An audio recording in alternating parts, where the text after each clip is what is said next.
The role of a teacher is no longer defined by a single archetype, but is instead a mosaic of diverse historical and philosophical influences. Today, we dive into one of the most important day where almost 1.5 billion people, that is close to 20% of global population, celebrate as a Teacher's Day.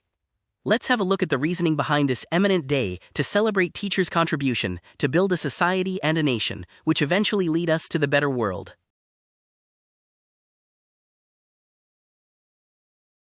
Welcome to the deep dive.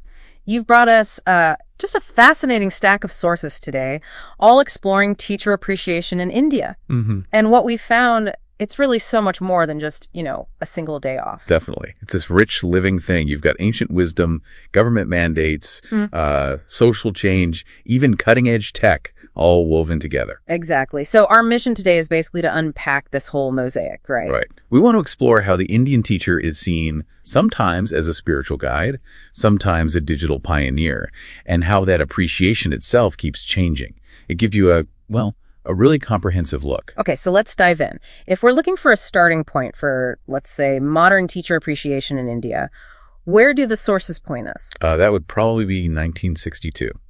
With Dr. Sarvepalli Radhakrishnan, who was India's second president. Okay. The story goes his students wanted to celebrate his birthday September 5th. But he suggested, quite humbly actually, that it should be a National Teachers' Day instead, to honor all educators. Oh, that's quite a gesture. It really is. And his core idea was powerful. Teachers should be the best minds in the country.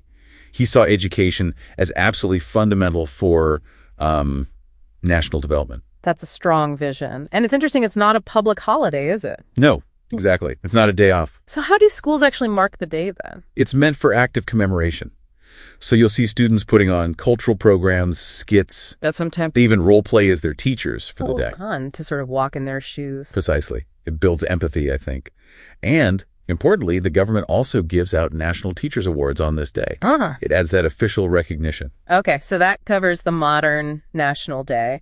But you mentioned deeper roots. Can we go further back, talk about the ancient traditions? Absolutely. The reverence is much, much older. It goes back to Guru Purnima. Guru Purnima, right. It's celebrated on the full moon day of Ashada, which is a month in the Hindu calendar. And it's actually multi-faith, Hindus, Buddhists, Jains, all observe it in some way, honoring both spiritual and academic mentors. And the word guru itself is significant, isn't it? Hugely significant. It comes from Sanskrit. Gu means darkness, ru means dispeller. So the guru is the one who dispels darkness. Wow. So it's not just about imparting facts, it's about enlightenment. Exactly that. It embodies this ancient tradition called the Guru Shishya Parampara, basically, the lineage of teacher and disciple. It implies this deep, profound respect and a responsibility for holistic guidance. And that still resonates today, even with, everything being so digital. It does. Maybe the rituals are less common in some places, but the underlying idea persists. It's a reminder, especially now, for teachers to focus on that emotional and ethical growth, not just academics. It's about that holistic mentorship. Okay, this is fascinating. Beyond the National Day and the ancient spiritual side, there's another layer, right? The sources talk about social reformers using education differently. Yes, and this is where it gets really powerful. Education is a tool for radical social change. You have figures like Jyotirao and Savitribai Phule. Yes, the fools. In 1848, think about that, 1848, they started India's first school for girls, run by Indians, in Pune. And they faced intense opposition. Incredible. And their goal wasn't just literacy, was it? No, not at all. For them, the word was emancipation, freedom, not just knowledge transfer. And Dr. B.R. Ambedkar, he built on this legacy too. He absolutely did. Dr. Ambedkar saw education as, and I quote, a weapon to cut social slavery, a way to enlighten the downtrodden masses. A weapon. Strong words. Very. His mantra was educate, agitate, organize. He really envisioned schools as like factories for producing responsible citizens. It's education for empowerment, for community upliftment.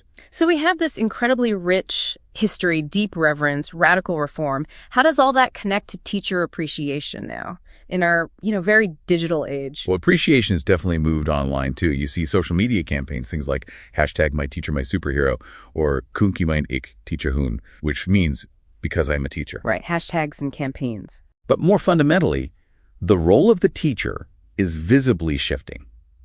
It's less about being the sole authority figure, the sage on the stage. And more about More about being a facilitator, helping students develop creative and digital literacy skills, guiding them through information rather than just delivering it. That sounds like a huge adjustment for teachers. Does this digital world bring new challenges too? Oh, absolutely. There are definite ethical considerations now. Things like how algorithms might introduce systemic biases into learning materials without us realizing, or concerns about digital surveillance in educational tech, how that impacts privacy and the learning environment. So teachers need to be guides in navigating that too. Exactly. They become even more crucial. They're not just curating knowledge anymore, they're also acting as sort of ethical filters. They need to balance the tech with that essential human connection. Ensure fairness, advocate for students in this new landscape. So wrapping this up for our listeners, what's the big picture here? This journey through teacher appreciation in India, it really shows how dynamic the role is. It really does. You see teachers as academic architects, yes, but also spiritual guides, social liberators, and now digital pioneers. All at once, in a way. A continuous living tradition, as you said. Precisely. And maybe it leaves us, and you listening, with a thought to consider. As technology just keeps accelerating faster and faster, how do we make sure that human core of teaching that invaluable emotional, ethical mentorship, how do we make sure that remains the foundation? How do we blend that ancient wisdom with all this future innovation? Thanks for watching the video. If you find this information as incredible as I did, hit that like button and subscribe for more deep dives into the ideas and stories shaping our world. See you next time.